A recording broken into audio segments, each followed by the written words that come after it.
ಕಳೆದ ಕೆಲವಾರು ವರ್ಷಗಳಿಂದ ವೀರಶೈವ ಹಿಂದೂ ಅನ್ನುವಂತ ಈ ಒಂದು ಸಮುದಾಯವನ್ನ ಒಡೆಯುವಂತ ಒಂದು ಪ್ರಯತ್ನವನ್ನ ಈ ನಾಡಿನಲ್ಲಿ ಏನ್ ಮಾಡ್ತಿದ್ದಾರೆ ಅದು ಕೆಲವು ದಿನಗಳ ಕಾಲ ಹಿನ್ನಡೆಯನ್ನ ಕಂಡಿತ್ತು. ಆದ್ರೆ ಈಗ ಮತ್ತೊಂದು ರೂಪದಲ್ಲಿ ಅವರು ಮತ್ತೆ ಬಂದಿದ್ದಾರೆ, ಮತ್ತದಕ್ಕೊಂದು ರಾಜಕೀಯ ಸ್ಪರ್ಶ ಕೊಡ್ತಾರೆ.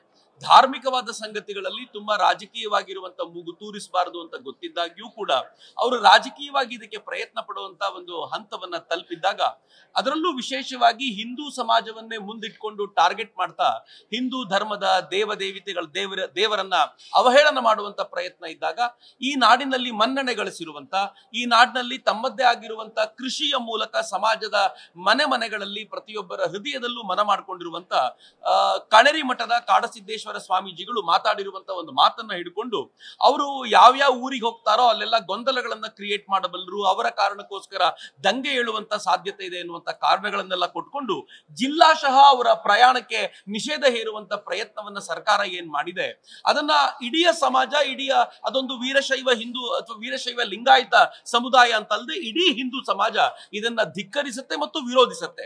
ಆದ್ರೆ ವಿರೋಧವನ್ನ ಪ್ರಕಟಪಡಿಸೋದು ಹೇಗೆ? ನಮಗೆ ಸರ್ಕಾರದ ವಿರುದ್ಧ ಈಗ ವಿರೋಧವನ್ನ ಪ್ರಕಟಪಡಿಸಲಿಕ್ಕೆ ನಮ್ಮದೇ ಆಗಿರುವಂತ ಪ್ರಜಾಪ್ರಭುತ್ವ ರೀತಿಯ ಮಾರ್ಗವನ್ನ ನಾವು ಬಳಸ್ತೀವಿ. ಒಬ್ಬ ಸ್ವಾಮೀಜಿಯವರಿಗೆ, ಒಬ್ಬ ಸಂತರಿಗೆ ಅವರಿಗೆ ವಾಕ್ ಸ್ವಾತಂತ್ರ್ಯವನ್ನ ನಿಷೇಧ ಮಾಡಿ ಅವರಿಗೆ ಎಲ್ಲಿ ಬೇಕಿದ್ರೂ ಹೋಗಬಲ್ಲಂತ ಒಂದು ಪ್ರಯಾಣದ ಸ್ವಾತಂತ್ರ್ಯವನ್ನ ಏನ್ ನಿಷೇಧ ಮಾಡಿದೆ, ಅದಕ್ಕೆ ನಾವು ಸರ್ಕಾರದ ವಿರುದ್ಧ ಒಂದು ತೀವ್ರಗತಿಯ ಹೋರಾಟವನ್ನ, ಆಂದೋಲನವನ್ನ ರೂಪಿಸಬೇಕು ಅಂತ ಹೊರಟಿದ್ದೀವಿ. ಮೊದಲನೇದಾಗಿ ಕರ್ನಾಟಕದ ಬಹುತೇಕ ಎಲ್ಲ ತಾಲೂಕುಗಳಲ್ಲೂ ಕೂಡ ನಾವು 5,000ಕ್ಕೂ ಹೆಚ್ಚು ಸಹಿಯನ್ನ ಸಂಗ್ರಹಿಸ್ತೀವಿ. 500ಕ್ಕೂ ಹೆಚ್ಚು ಜನ ಸೇರ್ಕೊಂಡು ನಾವು ತಹಶೀಲ್ದಾರ್ನ ಭೇಟಿ ಮಾಡಿ ಅಲ್ಲಿ ಮನವಿ ಪತ್ರವನ್ನು ಕೊಟ್ಟು ಇದನ್ನ ವಿರೋಧಿಸ್ಲಿಕ್ಕಿದ್ದೀವಿ. ಅಷ್ಟೇ ಅಲ್ಲದೆ ಸರ್ಕಾರವೇ ಈ ನಿರ್ಣಯವನ್ನ ವಾಪಸ್ ತೆಗೆದುಕೊಳ್ಬೇಕು ಅಂತ ಆಗ್ರಹಿಸ್ಲಿಕ್ಕಿದ್ದೀವಿ. ಎರಡನೇದು, ವಾಸ್ತವವಾಗಿ ಮತ್ತು ಸರಿಯಾದ ದೃಷ್ಟಿಕೋನದಲ್ಲಿ ಹೇಳೋದಾದ್ರೆ, ಬಸವ ತತ್ವವನ್ನೇ ತಮ್ಮ ಜೀವನದಲ್ಲಿ ಅಳವಡಿಸಿಕೊಂಡು ಅತ್ಯಂತ ಸರಳವಾದ ಬದುಕನ್ನ ಬದುಕಿ ಎಲ್ಲರನ್ನೂ ಕೂಡ ಸಮಾನ ದೃಷ್ಟಿಯಿಂದ ಕಾಣ್ತಾ ಇರುವಂತ, ನಿಜವಾಗಿರುವಂತ ಬಸವ ತತ್ವದ ಫಾಲೋವರ್ ಅಂತ ಕರೆಸ್ಕೊಳ್ಪಡುವಂತ ಸ್ವಾಮೀಜಿಯವರು, ಕಾಡಸಿದ್ದೇಶ್ವರ ಸ್ವಾಮೀಜಿಯವರು, ಅದ್ರ ಬಗ್ಗೆ ನಾನು ತುಂಬಾ ಹೇಳಬೇಕಾಗಿಲ್ಲ, ಅದು ಎಲ್ರಿಗೂ ಗೊತ್ತಿರುವಂತ ಸಂಗತಿ. ಅವರ ಕುರಿತಂತೆ ಈಗ ನಡೆದಿರುವಂತ ಈ ಪ್ರಯತ್ನ ಏನಿದೆ, ಅದು ಬರೀ ವೀರಶೈವ ಹಿಂದೂ ಸಮಾಜವನ್ನ ಒಡೆಯೋದಲ್ಲದೆ, ವೀರಶೈವ ಲಿಂಗಾಯತ ಸಮಾಜವನ್ನು ಒಡೆಯೋದಲ್ಲದೆ ಒಟ್ಟಾರೆ ಹಿಂದೂ ಸಮಾಜವನ್ನು ಚೂರು ಚೂರು ಮಾಡುವಂತ ಪ್ರಯತ್ನ ಇಲ್ಲಿ ಎದ್ದು ಕಾಣುತ್ತೆ. ಇಂಥ ಸಂದರ್ಭದಲ್ಲಿ ನಾವ್ ಏನ್ ಯೋಚನೆ ಮಾಡ್ತಿದೀವಿ ಅಂತಂದ್ರೆ, ಮನವಿ ಪತ್ರ ಕೊಡೋದಲ್ಲದೆ ಅದರ ಜೊತೆಗೆ ಎಲ್ಲ ತಾಲೂಕುಗಳಲ್ಲೂ ಜಿಲ್ಲಾಶಃ ನಾವು ಇದನ್ನ ವಿಸ್ತಾರವಾಗಿ ತೆಗೆದುಕೊಂಡು ನಾವು ಬಸವಾದಿ ಶರಣರ ಹಿಂದೂ ಸಮಾವೇಶಗಳನ್ನ ಎಲ್ಲ ಕಡೆ ಆಯೋಜನೆ ಮಾಡ್ಲಿಕ್ಕಿದ್ದೀವಿ. ಇದು ಬರೀ ವೀರಶೈವ ಲಿಂಗಾಯತ ಸಮುದಾಯ ಅಷ್ಟೇ ಅಲ್ಲದೆ ಇದು ಎಲ್ಲ ಹಿಂದೂ ಸಮಾಜವು ಸೇರ್ಕೊಂಡು ನಡೆಸಬೇಕಾಗಿರುವಂತ ಒಂದು ಪ್ರಯತ್ನ ಅಂತ ನಾವು ಆಲೋಚನೆ ಮಾಡ್ತಾ ಇದ್ದೀವಿ. ಈ ದೃಷ್ಟಿಯಿಂದ ಇವತ್ತು ಸೇರಿರುವಂತ ಎಲ್ಲರೂ ಕೂಡ ಒಂದು ಸ್ಪಷ್ಟವಾಗಿರುವ ನಿರ್ಣಯವನ್ನ ಮುಂದಿಟ್ಕೊಂಡಿದ್ದಾರೆ. ಈ ಹಿನ್ನೆಲೆಯಲ್ಲಿ ನಾವು ಇದನ್ನು ಯಾವತ್ತಿಂದ ನೀವು ಶುರು ಅಂತ ಕೇಳಿದ್ರೆ, ಈ ಕ್ಷಣದಿಂದಲೇ ಶುರು. ಯಾರ್ಯಾರು ತಮ್ಮ ಊರಿಗೆ ಇವತ್ತು ಮರಳುತ್ತಾರೋ, ಇವತ್ತು ಲೇಟ್ ಆದ್ರೆ ಇವತ್ತಾಗ್ಲಿಕ್ಕಿಲ್ಲ, ಬಟ್ ನಾಳೆಯಿಂದಲೇ ಇದಕ್ಕೆ ಬೇಕಾಗಿರುವಂತ ಎಲ್ಲ ತಯಾರಿ ಆರಂಭವಾಗುತ್ತೆ.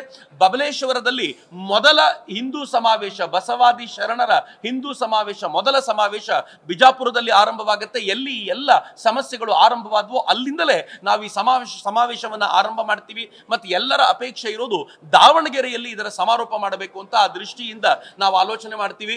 ಮುಂದಿನ ದಿನಗಳಲ್ಲಿ ಸಮಾಜಕ್ಕೆ ನಾವು ಇಂಟೆಲೆಕ್ಚುಯಲಿ ಈ ಬಸವಾದಿ ಚಿಂತನೆಗಳನ್ನ ತಲುಪಿಸುವಂತ ಪ್ರಯತ್ನವನ್ನು ಕೂಡ ಮಾಡ್ಲಿಕ್ಕಿದ್ದೀವಿ. ಈ ಹಿನ್ನೆಲೆಯಲ್ಲಿ ತೆಗೆದುಕೊಂಡಿರುವ ಎಲ್ಲ ನಿರ್ಣಯಗಳಿಗೆ ಇವತ್ತು ಸೇರಿರುವಂತ ಎಲ್ಲರೂ ಕೂಡ ಅತ್ಯಂತ ಪ್ರೀತಿಯಿಂದ ಸಹಮತಿ ವ್ಯಕ್ತಪಡಿಸಿದ್ದಾರೆ. ನಾವೆಲ್ಲರೂ ಈ ಹಿನ್ನೆಲೆಯಲ್ಲಿ ಮುಂದಿನ ದಿನಗಳಲ್ಲಿ ಕೆಲಸ ಮಾಡ್ಲಿಕ್ಕಿದ್ದೀವಿ.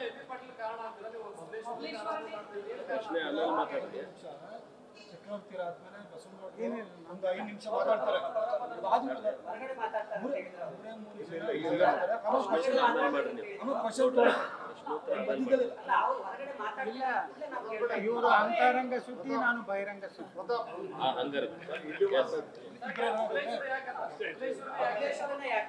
ಎಲ್ಲಿಂದ ಶುರುವಾಯ್ತೋ ಅಲ್ಲೇ ಮಾಡಬೇಕು ಅನ್ನುವಂತ ಪ್ರಯತ್ನ. ಸಹಜವಾಗಿ ಇದಕ್ಕೆ ಸಂಬಂಧಪಟ್ಟವರು ಯಾರ್ಯಾರು ಆ ಜಾಗದಲ್ಲಿ ಮಾತನಾಡಿದ್ದಾರೋ ಅಲ್ಲಿಯೇ ಉತ್ತರ ಕೊಟ್ಟು ಬರಬೇಕು. ಅಲ್ಲಿಯೇ ಉತ್ತರ ಕೊಟ್ಟು ಸಹಜವಾಗಿಯೇ ಎಲ್ಲರ ಅಪೇಕ್ಷೆ ಏನಿದೆ ಅಂತಂದ್ರೆ, ಎಲ್ಲಿ ನಾವು ಕಳ್ಕೊಂಡಿದೀವೋ ಅಲ್ಲೇ ಹುಡುಕಬೇಕು. ನಾವು ಎಲ್ಲೋ ಹುಡುಕ್ಲಿಕ್ಕೆ ಸಾಧ್ಯ ಆಗಲ್ಲ ಅನ್ನೋ ದೃಷ್ಟಿಯಿಂದ ಪ್ರತಿಯೊಬ್ಬರ ಅಪೇಕ್ಷೆ ಏನಿದೆ ಅಂತಂದ್ರೆ ಆ ಜಾಗದಿಂದಲೇ ಆರಂಭಿಸಬೇಕು.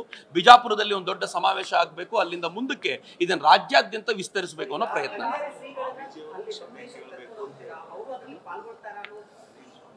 ನಾವು ಕಣೇರಿ ಶ್ರೀಗಳನ್ನ ರಾಜ್ಯದಲ್ಲಿ ನಡೆಯುವಂತ ಎಲ್ಲ ಸಮಾವೇಶದಲ್ಲಿ ಪಾಲ್ಗೊಳ್ಳಿಸುವಂತೆ ಮಾಡಬೇಕು ಅನ್ನೋದು ನಮ್ಮೆಲ್ಲರ ಅಪೇಕ್ಷೆ ಇದೆ. ಅವ್ರು ಎಲ್ಲ ಕಡೆಗಳಲ್ಲೂ ಬರಬೇಕು, ಈ ವಿಚಾರವನ್ನು ತೆಗೆದುಕೋಬೇಕು.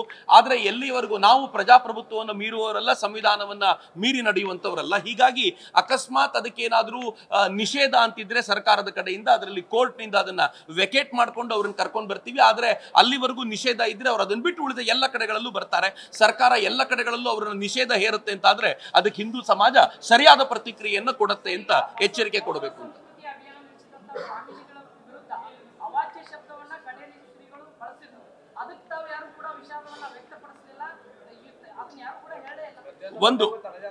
ಒಂದು ನಾನು ಹೇಳ್ತೀನಿ, ಸರಿಯಾಗಿದೆ ಹೇಳ್ತೀನಿ. ಒಂದ್ ನಿಮಿಷ ನಿಮ್ಮ ಪ್ರಶ್ನೆ ನನಗೆ ಅರ್ಥ ಆಯ್ತು. ನೀವು ಪ್ರಶ್ನೆ ಕೇಳಿದಿರಿ. ಈಗ ಸುಮ್ಮನೆ ಆಲೋಚನೆ ಮಾಡಿ, ಯಾರೋ ಒಬ್ಬ ಸ್ವಾಮಿಗಳು, ನಾನು ನಿಮ್ ಜೊತೆ ಆ ವಿಡಿಯೋಗಳನ್ನು ಹಂಚ್ಕೊಳ್ತೀನಿ, ಒಬ್ಬ ಸ್ವಾಮೀಜಿಯವರು ಹೇಳ್ತಾರೆ ಅತ್ಯಂತ ಕೆಟ್ಟ ಪದವನ್ನ ಶಿವನ ಕುರಿತಂತೆ ಬಳಸ್ತಾರೆ. ನಿಮ್ಗೆ ಯಾರಿಗೂ ಗೊತ್ತಿಲ್ಲದೆ ಇರುವಂತ ಸಂಗತಿ ಅಲ್ಲ. ಸ್ನಾನಕ್ಕೆ ಅಂತ ಪಾರ್ವತಿ ಹೋಗಬೇಕಾದ್ರೆ ಒಬ್ಬ ಮಗುವನ್ನ ನಿಲ್ಲಿಸ್ತಾಳೆ, ಗಿಡ್ಡ ವೀರಭದ್ರನನ್ನ ಕರ್ಕೊಂಡು ಬರ್ತಾನೆ, ಆ ಶಿವ ಎಂತವನು ಅನ್ನೋ ಪದವನ್ನ ಬಳಸ್ತಾರೆ ಒಬ್ಬ ಸ್ವಾಮೀಜಿ. ಇನ್ನೊಬ್ರು ಹೇಳ್ತಾರೆ ನೀವು ದೇವರ ಕೋಣೆಯಲ್ಲಿ ದೇವರನ್ನ ಪೂಜಿಸ್ತಾ ಇಲ್ಲ, ಅದೊಂದು ಮ್ಯೂಸಿಯಂ ಅಂತ ಕರೀತಾರೆ. ಮತ್ತೊಬ್ಬ ಸ್ವಾಮೀಜಿ ಅತ್ಯಂತ ಅವಾಚ್ಯ ಶಬ್ದಗಳಲ್ಲಿ ಹಿಂದೂ ದೇವದೇವಿಯರನ್ನ ನಿಂದಿಸ್ತಾರೆ. ನಾವು ಪೂಜಿಸುವಂತ ದೇವರನ್ನ ಹೀಗೆ ನಿಂದಿಸುವಂತ ಒಬ್ಬ ಸ್ವಾಮೀಜಿಗಳ ಬಗ್ಗೆ ನಾವು ಯಾವತ್ತೂ ಈ ಪ್ರಶ್ನೆ ಕೇಳಲೇ ಇಲ್ಲ. ಆದ್ರೆ ಅವರುಗಳನ್ನೇ ಒಂದ್ ನಿಮಿಷ ಆದ್ರೆ ಸಹಜವಾದ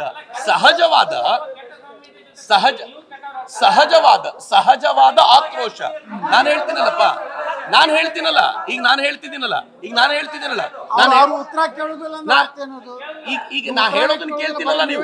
ನಾನು ಹೇಳ್ತೀನಲ್ಲ ಈಗ ಕೇಳ್ರಪ್ಪ, ಈಗ ಆ ಸ್ವಾಮೀಜಿಗಳು ಅಷ್ಟು ಮಾತನಾಡುವಾಗ ಆಕ್ರೋಶ ನನಗೂ ಇತ್ತು. ಆದ್ರೆ ನಾನ್ ಮಾತನಾಡ್ಲಿಕ್ಕೆ ಆಗ್ಲಿಲ್ಲ. ಯಾಕೆ ಅಂತಂದ್ರೆ ಕಾವಿಧಾರಿಗಳು, ಸನ್ಯಾಸಿಗಳು, ಅವ್ರ ವಿರುದ್ಧ ನಾನು ಹೆಂಗ್ ಮಾತಾಡ್ಲಿ? ನಾನ್ ಮಾತಾಡ್ಲಿಕ್ಕೆ ಆಗೋದಿಲ್ಲ. ನಾವು ಸುಮ್ನೆ ಕೂತಿದ್ವಿ. ಆದ್ರೆ ಈಗ ಯಾರ್ಯಾರು ಹಿಂದೂ ಸಮಾಜವನ್ನ ನೀವು ಪ್ರಶ್ನೆಗೆ ಉತ್ತರ ಕೊಡುವಾಗ ಸುಮ್ಮನಿರ್ಬೇಕು. ನೀವಿಲ್ದೆ ಹೋದ್ರೆ ಒಂದ್ ನಿಮಿಷ ಬಟ್ ಗೌಡ್ರೆ, ನೀವು ಪ್ರಶ್ನೆ ಕೇಳಿದ ನಂತರ ನಾನು ಉತ್ತರ ಕೊಡೋದು ನೀವು ಕೇಳಿಸ್ಕೊಳ್ಳಿಲ್ಲ ಅಂತಂದ್ರೆ ನೀವೇ ಕಣೇರಿ ಶ್ರೀಗಳಿಗಿಂತ ಕೆಟ್ಟದಾಗ ಮಾತಾಡ್ತಿದ್ದೀರಾ ಅಂತ ಅರ್ಥ. ಅಲ್ಲ, ನಾನು ಕೇಳೋದ್ ಕೇಳಿ. ನಾನು ಯಾಕೆ ಹೇಳ್ತಿದ್ದೀನಿ ಅಂತಂದ್ರೆ ನೀವು ಕೇಳಿಸ್ಕೊಳ್ಬೇಕು. ನೀವು ಕೇಳಿಸ್ಕೊಳ್ಳೋ ವ್ಯವಧಾನ ತೋರಿಸ್ತಿಲ್ಲ. ಈ ಪ್ರಶ್ನೆ ಏನಂತಂದ್ರೆ, ಆ ಸ್ವಾಮೀಜಿಗಳು ಹಾಗೆ ಮಾತನಾಡುವಾಗ ಯಾವ ಆಕ್ರೋಶ ಉಂಟಾಗುತ್ತೋ ಅದು ಆಕ್ರೋಶ ನನಗೂ ಆಗಿತ್ತು.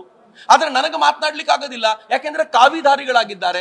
ಅವ್ರು ಕಾವಿ ಹಾಕದೆ ಬೇರೆ ಬಟ್ಟೆ ಉಟ್ಕೊಂಡು ಅದನ್ನ ಮಾತನಾಡಿದ್ರೆ ನಾನೇ ಉತ್ತರ ಕೊಡ್ತಿದ್ದೆ.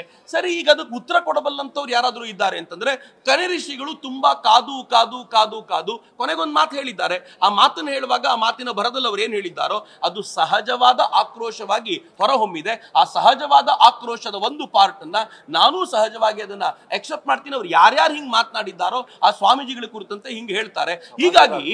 ಹೀಗಾಗಿ ಅದು ಸಹಜವಾದ ಒಂದು ಸಾತ್ವಿಕವಾದ ಆಕ್ರೋಶ ಅವರ ಬಾಯಿಂದ ಹೊರಗೆ ಬಂದಿದೆ. ಹೀಗಾಗಿ ಆ ಪ್ರಶ್ನೆಯನ್ನ ಪಕ್ಕಕ್ಕಿಡಿ. ಈಗ ಮುಂದಿನ ಪ್ರಶ್ನೆ ಏನು ಅಂತಂದ್ರೆ, ಅವ್ರು ಮಾತನಾಡಿರುವಂತ ಅನೇಕ ಸಂಗತಿಗಳ ಕುರಿತಂತೆ ನೀವಿಟ್ಕೊಂಡು ಒಂದು ಪದಕ್ಕೋಸ್ಕರ ಒಬ್ಬ ವ್ಯಕ್ತಿಯನ್ನ ನೀವು ಒಂದು ಜಿಲ್ಲೆಗೆ ನಿಷೇಧ ಮಾಡ್ತೀರಾ ಅಂತಂದ್ರೆ ಸರ್ಕಾರದ ಮನಮಾನಿ ಅಂತದ್ದು.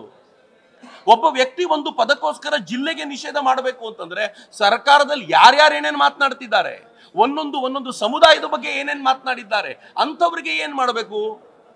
ಸೊ ಈ ಸರ್ಕಾರಕ್ಕೆ ಒಂದು ಸುಲಭವಾದ ಅಸ್ತ್ರ ಏನು ಅಂತಂದ್ರೆ ಈ ಹಿಂದೂ ಸಂತರನ್ನ, ಹಿಂದೂ ಹೋರಾಟಗಾರರನ್ನ ಜಿಲ್ಲೆಗೆ ನಿಷೇಧ ಮಾಡಿ, ಅವರನ್ನ ಕಾರ್ಯಕ್ರಮಕ್ಕೆ ನಿಷೇಧ ಮಾಡಿ ಅಂತ ಹೇಳೋದು ಸರ್ಕಾರಕ್ಕೆ ಒಂದು ರೂಢಿ ಆಗಿರೋದ್ರಿಂದ ಈ ಸರ್ಕಾರಕ್ಕೆ ಒಂದು ಸರಿಯಾಗಿರುವಂತ ಪ್ರತಿರೋಧವನ್ನ ಸಮಾಜ ಕೊಡುತ್ತೆ. ನಾವೇನ್ ಯಾರನ್ನು ಕರ್ಕೊಂಬಂದು ಎಳ್ಕೊಂಬಂದು ನಿಲ್ಸೋದಿಲ್ವಲ್ಲ. ಈ ವಿಚಾರವನ್ನ ಸಮಾಜದ ಮುಂದೆ ಇಡ್ತೀವಿ. ಯಾವ ಸಮಾಜದ ಜನ ಮುಂದಕ್ಕೆ ಬಂದು ಇದಕ್ಕೆ ನಾವು ಹೋರಾಟಕ್ಕೆ ತೆಗೆದುಕೊಳ್ತೀವಿ ಅಂತ ಅವರನ್ನೇ ಕರ್ಕೊಳ್ತೀವಿ. ಹೀಗಾಗಿ ಸಮಾಜದ ಮುಂದೆ ಇಡೋಣ. ನಾನು ನೀವು ಯಾಕೆ ಡಿಸೈಡ್ ಮಾಡೋದು? ಈ ವಿಚಾರ ಹೀಗೆ ಹೇಳಿದ್ದು ಅವ್ರು ಹೇಳಿದ್ ಸರಿನಾ, ಅದಕ್ಕೆ ಈ ಪ್ರತಿಕ್ರಿಯೆ ಓಕೆನಾ ಅಂತ ಸಮಾಜವನ್ನು ಮುಂದಿರೋಣ. ಆ ಸಮಾಜಕ್ಕೆ ಬೇಕಾಗಿರುವಂತ ಸಂಗತಿಯನ್ನ ಸಮಾಜ ನಿಶ್ಚಯ ಮಾಡ್ಲಿ. ಆಗ ಸಮಾಜ ಬರುತ್ತಲ್ಲ, ಯಾರು ಏನು ಎಳ್ಕೊಂಡು ಬರ್ಲಿಕ್ಕೆ ಆಗೋದಿಲ್ಲ.